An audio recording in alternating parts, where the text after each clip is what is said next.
Boa noite, gente. Estamos aqui reunidos mais uma noite, encerrando o Setembro Amarelo. Então, a única coisa que a gente precisa fazer eu tenho que saber se está tudo ok em relação a som e imagem. Então, eu preciso que vocês me deem um feedback. Eu já recebi aqui que está tudo ok. Então, vamos lá.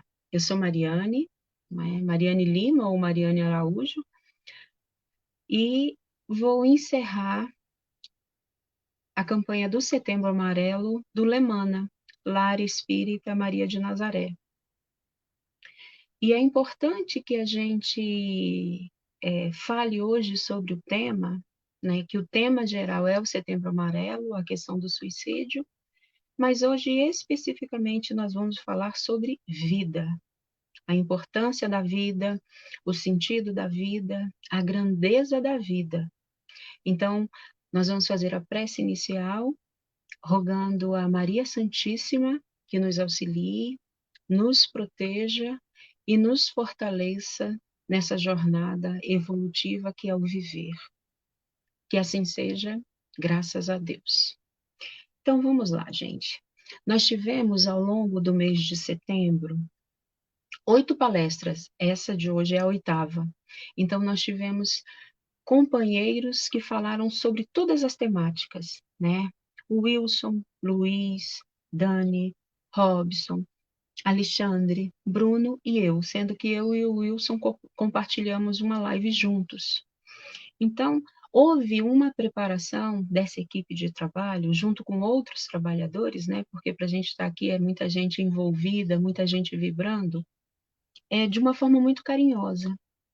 E todo esse cuidado, todo esse zelo e todo esse carinho demonstra a importância que você tem para a nossa vida, que você tem para o nosso fortalecimento, né? Então você é importante, a vida é importante, e é sobre isso que a gente vai falar. Mas a gente não pode começar uma live sem falar do Evangelho de Jesus. E aí Jesus nos diz: ninguém que, tendo posto a mão no arado, olha para trás, está apto para o reino de Deus. Então vamos entender, né, essa parábola tão permeada de ensinamentos e que a gente às vezes não consegue dimensionar essa grandeza. E tem muito a ver com a nossa conversa de hoje. Quando a gente fala da questão do arado, o arado é uma das ferramentas que, de criação do homem que transcendeu o tempo, não é?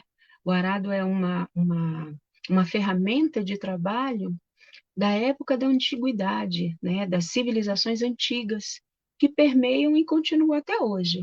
Então, lógico que existem arados modernizados, tecnológicos, mas existem comunidades que trabalham aquele arado mais simples. E qual é a função do arado? Preparar a terra para receber a semente, né? Para que essa terra frutifique. Então, a simbologia do arado a gente pode trazer como a nossa vida. Então, a nossa vida, ela vai estar cheia de obstáculos ali. São os pedregulhos, é a terra que vai estar endurecida e que precisa ser revolvida. Então, esse arado é exatamente essa oportunidade, né? Vamos colocar o arado como se fosse a nossa vida. O olhar para trás é exatamente o que a gente não deve fazer. Nós não devemos estar preso ao passado. Uma pessoa que trabalha na terra, que prepara a terra dessa forma ainda tão rudimentar, ela tem que estar atento ao movimento de olhar para frente, porque se ela desvia o olhar, esse arado vai fazendo um movimento, né, diferente na terra. E para quem entende, né, dessa questão do plantar, dessa questão do posicionamento das sementes, tem toda uma simbologia. E o mestre nos mandou exatamente essa mensagem. A mensagem de que a nossa vida, nós não podemos estar preso ao passado. Nós temos que estar posicionado para o futuro, para o amanhã, né? Na dimensão temporal dessa existência e numa visão muito mais ampla, que é o reino de Deus.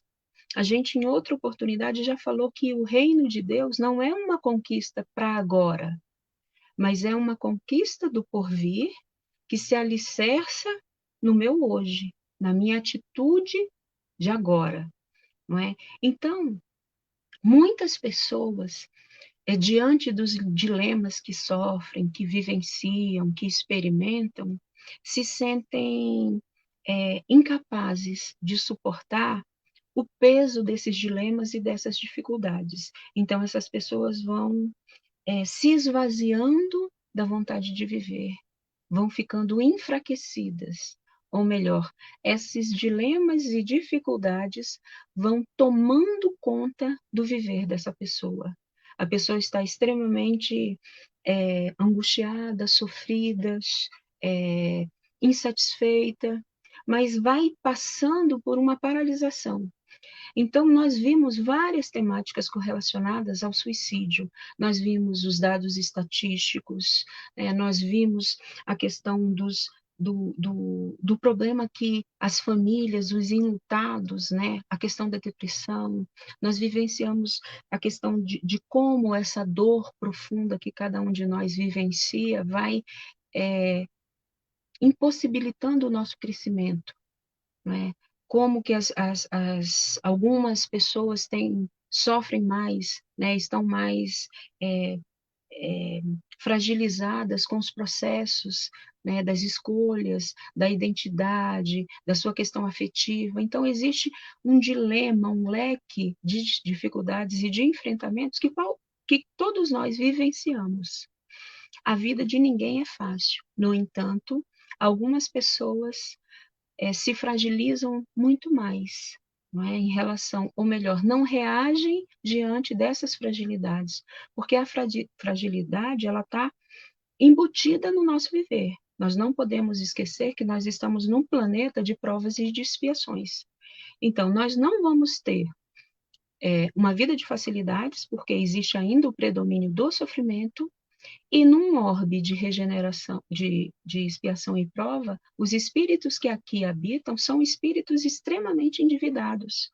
São espíritos que estão num processo ainda muito inicial nessa escala evolutiva. Então, nós precisamos crer nisso. E aí, o que acontece?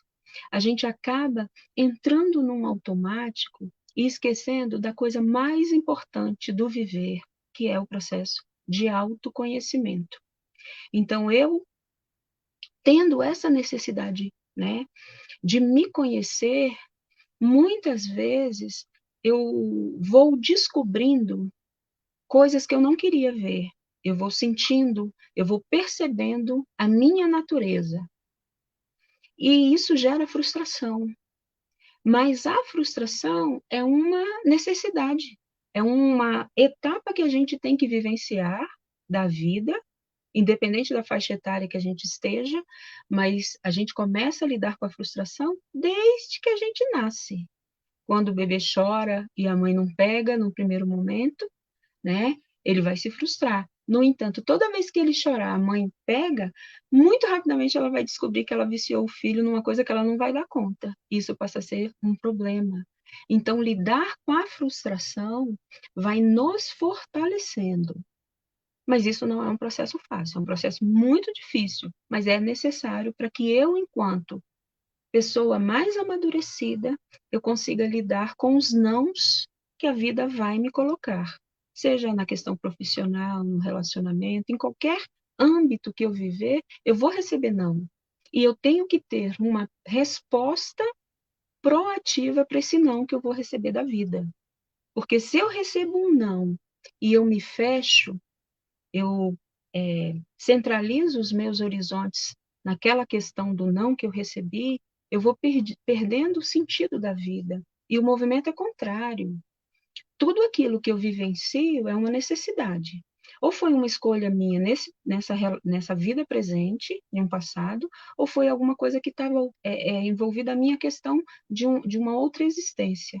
Então, se eu estou vivenciando determinadas situações, faz-se necessário esse aprendizado, por mais doloroso que seja. E eu tenho que confiar nisso. Eu tenho que ter essa convicção.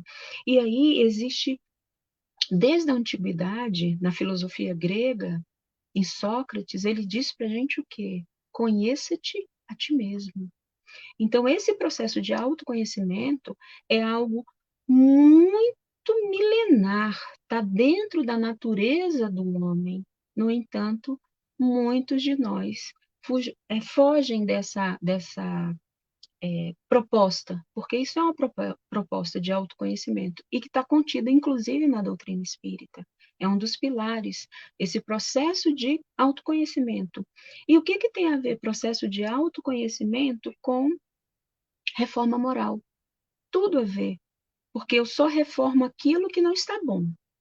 Não é? Ninguém reforma alguma coisa para que a coisa piore. Então, eu planejo uma reforma na minha casa e essa casa vai ficar pior do que estava. Isso não faz sentido. Mas eu primeiro tenho que conhecer exatamente a estrutura do que eu tenho para implementar essa reforma. Isso acontece conosco. Então, eu vou descobrindo o que eu tenho de virtudes, porque eu tenho, ainda que seja esse espírito imperfeito, carregamos virtudes, não é? Mas eu vou descobrindo também os vícios morais. Quando eu me dou conta das virtudes, se eu tiver um pouco amadurecido, isso não vai me envaidecer. Até porque toda virtude que eu tenha, na condição espiritual que eu estou, ainda é alguma coisa muito latente, ainda é uma coisa muito, é aurora, é uma coisa muito ainda que está no nascedouro, vamos dizer assim. Mas quando eu começo a tomar conta dos meus vícios, tomar consciência, né, dos vícios que eu carrego, o que vai acontecendo comigo? Eu vou me frustrando. E esse processo de frustração vai me gerando um desconforto. E esse é o processo de todo mundo. Não é assim só comigo, não é assim só com você, é com todo mundo. E tem que ser assim. Como é que a gente descobre que a gente não é tão bom como a gente pensava e a gente fica numa situação à vontade? Então, o estágio inicial é esse desconforto. E isso é muito bem-vindo quando esse não é o estágio permanente. Então, esse estágio de desconforto, ele é inicial. O que eu tenho que fazer com isso? Eu tenho que pegar toda esse meu orgulho, né? De repente, eu me reconhecer que eu não sou a pessoa que eu pensava que eu era, mas eu pensava iludidamente. Hoje, eu estou tomando consciência do ser imperfeito que eu sou. No entanto, eu sou perfectível. Então, cabe a mim aproveitar as oportunidades que a vida me dá para que eu me melhore. Porque a gente não pode esquecer que o sofrimento, gente, ele desgasta. Viver permanentemente sofrendo gera uma demanda de energia muito grande. Então, se o sofrer não me desgastasse, ótimo, mas o sofrer me desgasta. Então, vamos pensar bem. Se eu enfrentar as minhas dificuldades, eu vou ter um desgaste, mas eu não vou ter somente desgaste. Eu vou ter um desgaste inicial que, junto com esforço individual, autodomínio, disciplina, eu vou domando as minhas más inclinações. Né? Isso não é um processo que acontece numa única existência. Por isso que a misericórdia de Deus nos oportuniza várias encarnações, para que a gente reencarnando, a gente vá se aprimorando moralmente. Agora, nós temos que entender também, e aí o Cristo também nos fala, onde está o teu tesouro, aí estará também o teu coração. Então, se eu, como ser que estou tomando conhecimento, né, do que eu sou, da natureza que eu tenho, das imperfeições que eu tenho, mas também da onde eu quero chegar, né, qual é a minha meta de vida, qual é o meu objetivo, aí sim eu vou definir muita coisa. Se a minha vida estiver alicerçada somente em questões materiais, não é, no ter material, na posse, nos valores daquilo que é tangível, não é, daquilo que é dimensionado, daquilo que o outro percebe na minha forma de viver, na forma como eu demonstro viver, nas riquezas materiais que eu tenho, eu vou começar a enxergar a vida por uma perspectiva muito dura. Eu vou me envolver numa energia E todas as vezes que eu não conseguir me manter dentro desse deslumbre, né, eu vou entrar num conflito, num dilema muito grande. E muitas vezes o sentido da vida se perde exatamente nisso. E aí é um grande desperdício, porque somos seres espirituais que estão temporariamente na matéria. O que nos direciona, o que dá sentido à nossa vida é a natureza espiritual. Então, se nós não nos reconhecemos como seres espirituais, não é, nós vamos ter uma vida esvaziada de sentido. É quando eu começo a ter materialmente muita coisa, independente da situação econômica que eu esteja vivenciando, eu quero sempre mais, mais, e a gente está cheio de exemplos dessa forma. Pessoas que estão numa situação econômica têm um vazio existencial, porque esse vazio, ele não é preenchido pelo ter, ele é preenchido pelo ser, pelas emoções, pela natureza espiritual que nós temos. Então, essa tomada de consciência de quem eu sou vai me possibilitar exatamente me movimentar para descobrir aonde eu preciso crescer, amadurecer. Então, isso é importante. Um dos livros que eu usei para essa nossa conversa é um livro que se chama Viver Sempre Vale a Pena, da Célia Xavier, ditado pelo espírito de Eduardo. Um livro belíssimo que nos diz, tem uma frase que é: de acordo com a faixa evolutiva em que estaciona, o espírito elege seus interesses. Então, se eu começar a focar a minha existência somente na questão material, e é natural que a gente foque na questão material também, porque a nossa educação ela é muito voltada para as questões materiais. Mas com o passar do tempo, eu tenho que me espiritualizando, eu tenho que descobrir o sentido da minha vida, da minha existência, né? Qual é o papel que eu faço nessa vida, né? E muitos de nós se deparam exatamente com esse questionamento: o que, é que eu estou fazendo aqui? Olha ao redor, vê que tem tudo o que é necessário para uma vida, aquilo que é básico para a vida, né? Tem família, tem afeto. Não é a família perfeita, porque não temos condição de ter família perfeita, porque somos imperfeitos. Como é que iríamos receber uma família perfeita? Não ajusta aí, né? Então, temos a melhor família, aquela que nós precisamos. Então, a gente, às vezes, vai criando dilemas, mas muitos dos dilemas que a gente tem é falta de autoconhecimento, de humildade, da gente reconhecer que a gente tem imperfeições. Às vezes, os nossos sentimentos escravizam as outras pessoas. Então, isso não pode ser uma coisa boa, isso está dentro das paixões. As paixões, elas nunca nos levam a nenhum sentido produtivo, elas escravizam, aprisionam, elas dão um empoderamento que não é libertador, é uma escravização. E toda escravização, ela é extremamente perigosa, porque não existe como escravizar isso ser bom.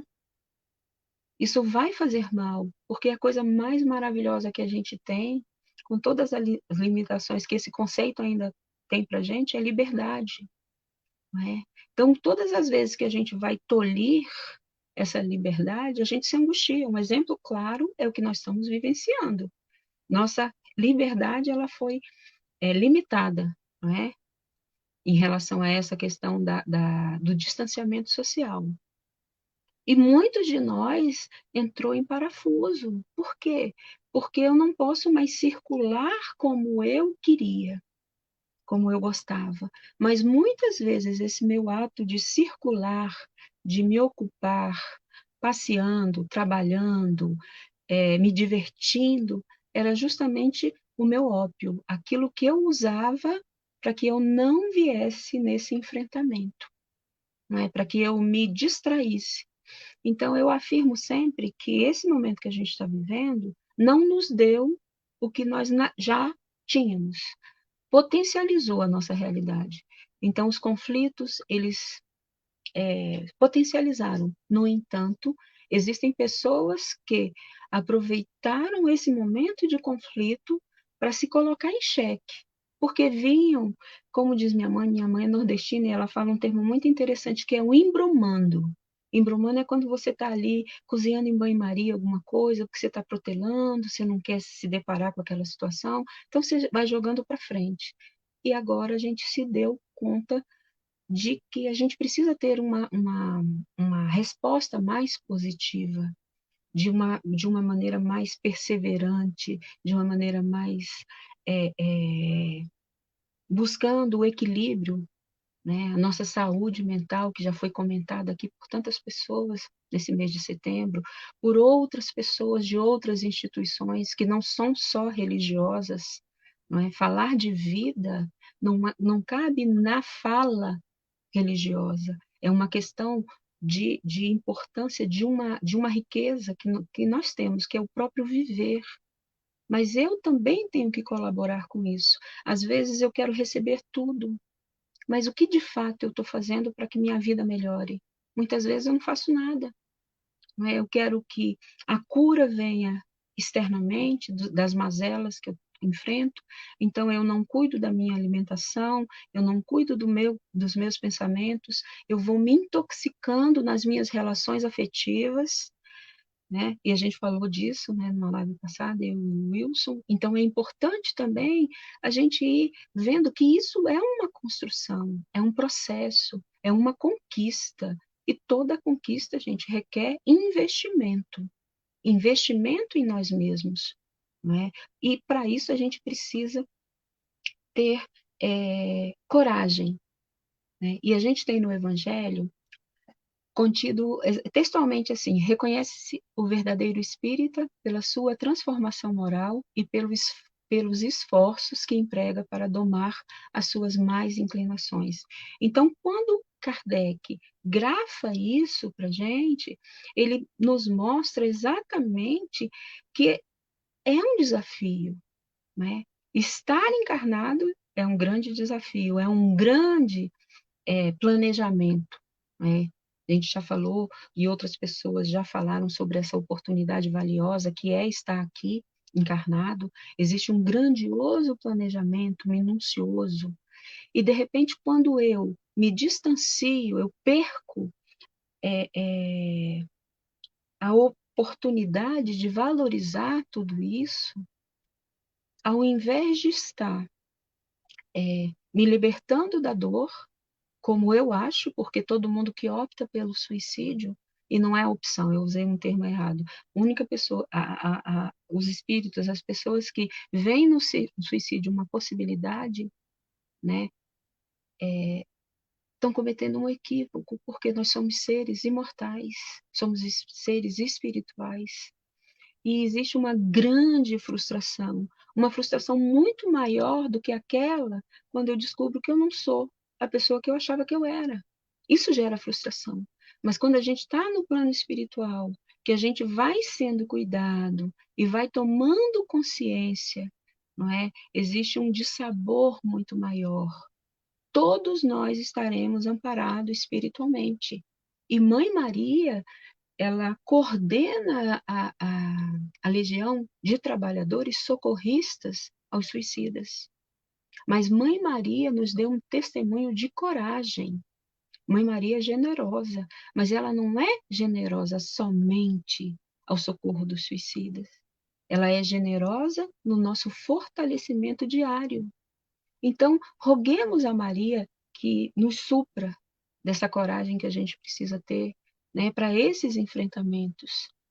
E agora a gente vai falar de um verbo, e é o verbo que eu convido vocês a conjugar, que é o verbo esperançar. Todo mundo que tem esperança, e a gente tem uma parte do Evangelho que fala de esperança, o que é esperançar, né? Que palavra é essa? E é muito interessante isso, porque a gente, quando vai estudando, a gente vai fazendo umas conexões que antes eu não tinha parado para pensar nisso. Ninguém que é esperançoso espera coisas negativas. Então, esperança, esperançar é algo sempre de positivo na nossa vida. é algo sempre de bom. Então eu falo assim, não, eu sou uma pessoa esperançosa. Toda pessoa que diz que é esperançosa, ela já tem um brilho no olhar diferente, né? Ela já tem uma maneira de se comportar diante da vida diferente, porque ninguém espera da vida algo que seja só ruim, porque esse esperar algo ruim não é de esperançar, porque esperançar é etimologicamente ligado a aspectos positivos da vida. Então, esperançar é olhar a vida da forma como Jesus quer que nós olhemos. É olhar o momento atual como uma fase difícil, mas que eu vou me conectar com o plano espiritual para que eu tenha suporte para passar por aquilo. Porque quando nós pensamos que nós somos eternos, um momento de sofrimento nessa dimensão de eternidade é muito pequeno. Mas quando a gente está vivenciando o sofrimento, a gente acha que a gente não vai suportar, né? E todos nós, sem exceção, já tivemos inúmeros momentos que a gente achou que não ia dar conta. E nós chegamos até aqui. Então, qual é a importância dessa reflexão? Que a gente não se desespere pela energia momentânea do fracasso, da rejeição, do abandono, da frustração profissional, das incompreensões familiares, não é? Então, que a gente resista, e aí Mãe Maria vem nos dando essa força, e Mãe Maria, porque Maria é mentora, né? É mãe de todos nós. E a nossa rogativa inicial foi para ela hoje. Então, é importante que a gente se dê conta que essa construção que a gente vai fazendo paulatinamente, que essa construção do vencer a nós mesmos, ela é diária.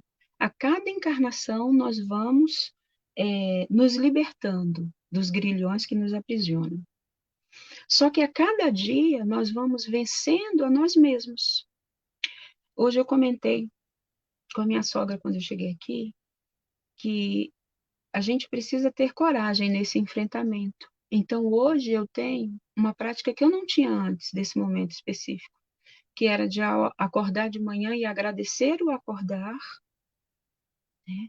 E ao adormecer falar gratidão pelo dia que eu consegui vencer. Porque nós estamos vivendo num momento de tantas inseguranças que ter a vida no sentido orgânico é um privilégio diante de tudo que a gente está vivenciando, das dores que estão ao nosso redor. Então, é importante que a gente tenha essa percepção, essa vontade de viver, né? Essa fé no porvir.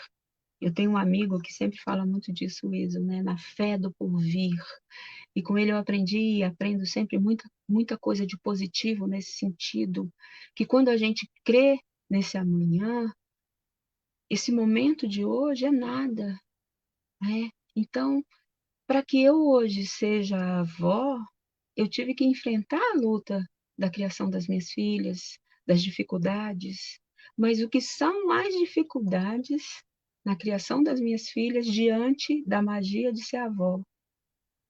É insignificante toda a dificuldade que a gente enfrenta. Isso só para ilustrar bem, né, em termos práticos, como é que as coisas funcionam.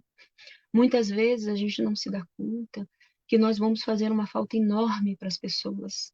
Ainda que essas pessoas, em algum momento, direto ou indiretamente, tenham contribuído para o nosso desgosto do viver.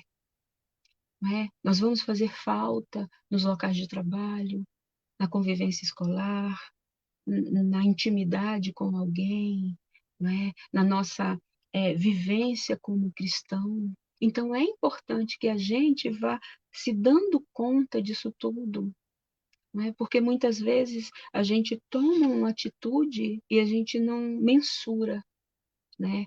O quanto que isso vai comprometer a minha existência, né? E a vida e impactar a vida das outras pessoas. E não é para a gente carregar culpa em relação a isso. A minha fala não é no sentido da gente ter sentimentos de culpa em relação ao outro, de forma nenhuma. Mas nós temos, como Joana de Ângeles nos diz, que a gente tem que substituir a culpa pela oportunidade e pela responsabilidade. Né? Então, nós temos responsabilidades em relação aos compromissos que assumimos. Então, se eu desisto desse compromisso, isso tem isso reverbera pela eternidade, impactando a minha vida, mas a vida de outras pessoas. Então, é importante também a gente avaliar tudo isso, né? Avaliar a nossa coragem nessa superação, avaliar a nossa coragem nessa forma, nessa construção desse reino de Deus, porque nós buscamos esse reino de Deus. Né? A nossa destinação é a perfeição, é o nosso melhoramento. Só que isso é luta, é enfrentamento. E aí a gente vai pegar um apoio também no capítulo 2 do Evangelho, que é Meu reino não é deste mundo. Tem o item 5 é um capítulo bem curto, né, enquanto volume de ideias, mas muito rico, né, como sempre, em termos de valores para a gente. O item 5 nos diz: a ideia clara e precisa de que se faça da vida futura dá uma fé inabalável no porvir. E essa fé tem consequências enormes sobre a moralização dos homens, porque muda completamente o ponto de vista pelo qual eles encaram a vida terrena. Então, esse item se intitula Ponto de Vista. Exatamente, se eu creio, se eu tenho essa fé, a minha percepção, a minha dimensão de vida, ela se modifica completamente. Né? Se eu acredito no futuro, não é, na eternidade, na imortalidade da alma, eu vou vivenciando essa dificuldade como uma etapa, como um obstáculo, como o pedregulho lá do início da nossa conversa, que está na terra e que o arado vai fazer esse pedregulho ser colocado de lado. Né? Eu sou muito encantada pelo movimento dos rios, que vão encontrando os obstáculos que têm, mas não paralisam. Eles contornam e seguem adiante. Então, é exatamente não olhar para trás. É o sentido de não estar preso a esse passado, que tem a sua importância, porque eu sou fruto, né, hoje, dessas escolhas que eu tive. Então, essa inquietação que eu tenho, ela não está só. O Bruno colocou isso muito bem, né, na sexta-feira para gente, sobre esse enraizamento espiritual que existe, desses comportamentos que a gente tem.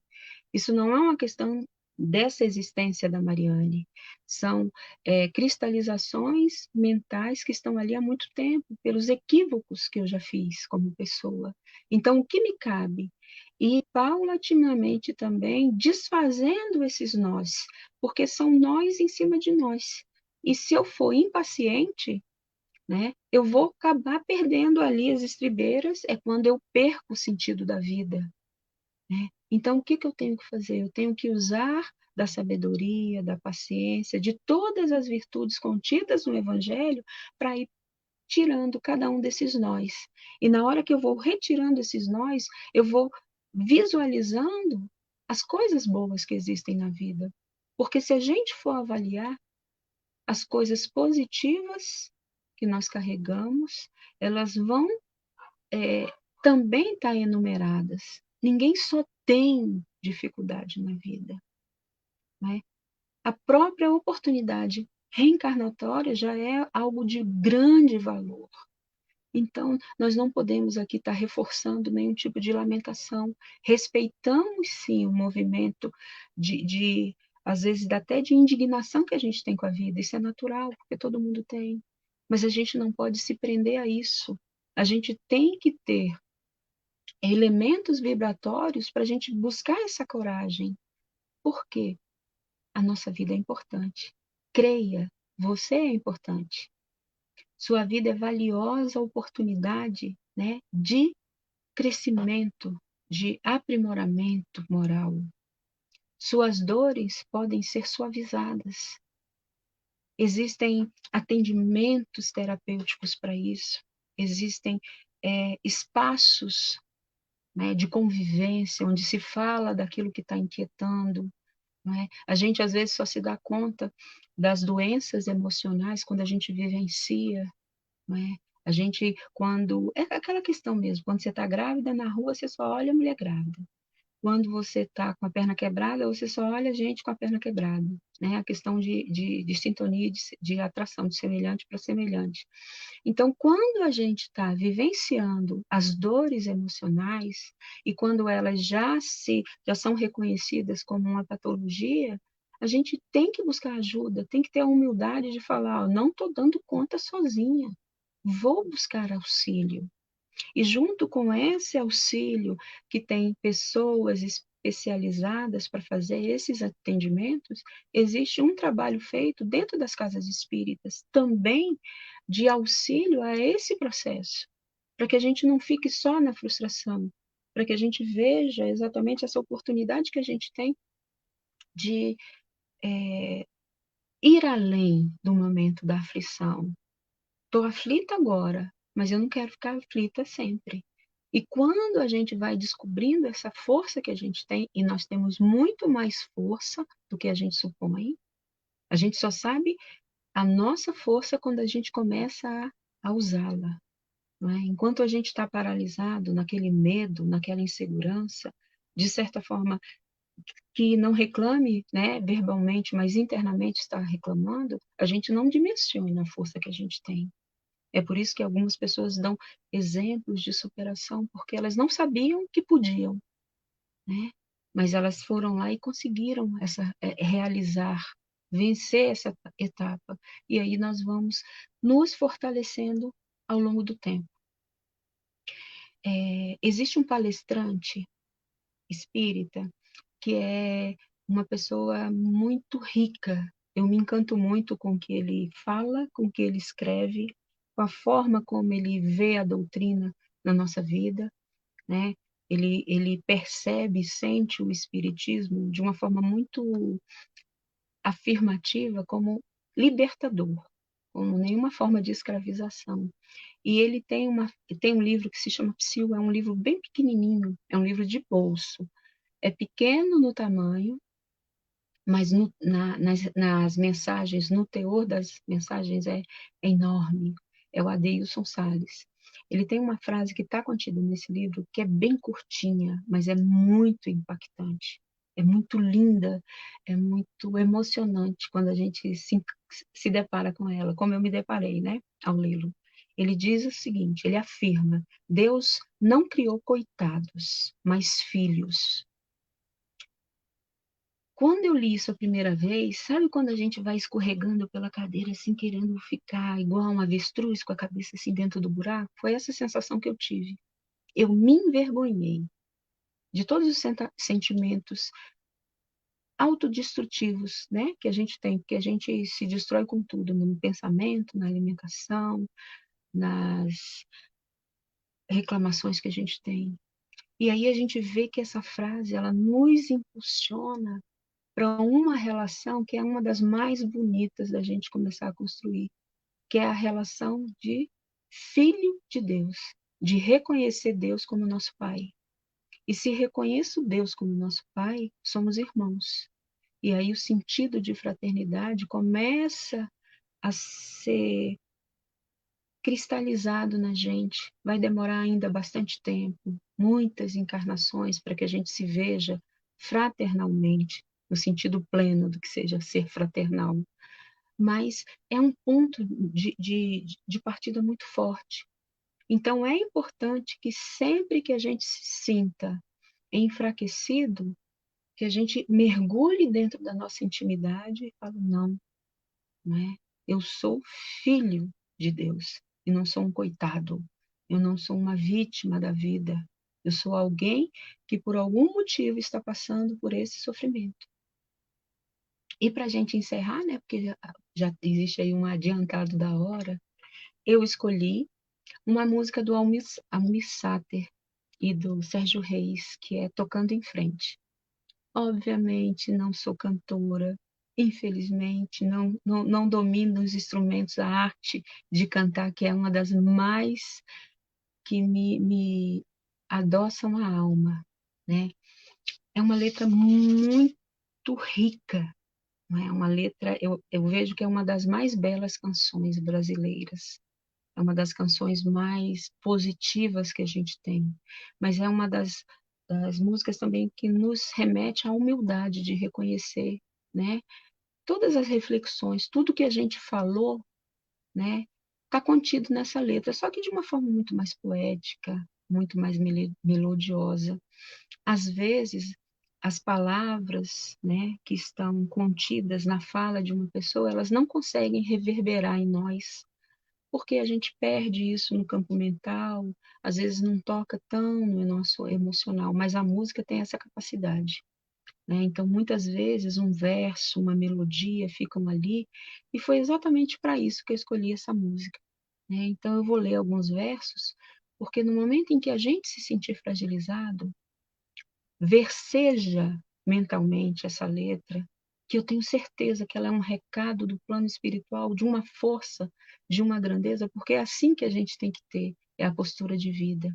E diz mais ou menos assim: ando devagar porque já tive pressa, e levo esse sorriso porque já chorei demais. Hoje me sinto mais forte, mais feliz, quem sabe. Só levo a certeza de que muito pouco eu sei, ou nada sei. Mais adiante ele diz: penso que cumprir a vida seja simplesmente compreender a marcha e ir tocando em frente.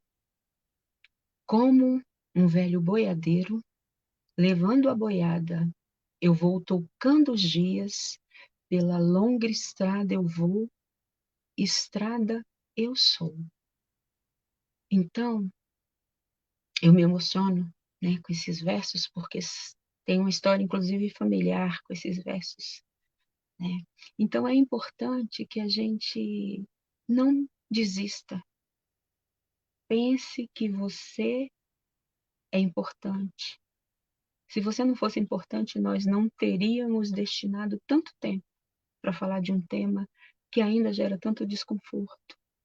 Se você não fosse importante, alguém não traria uma letra, né, dessa para gente, para nos fortalecer.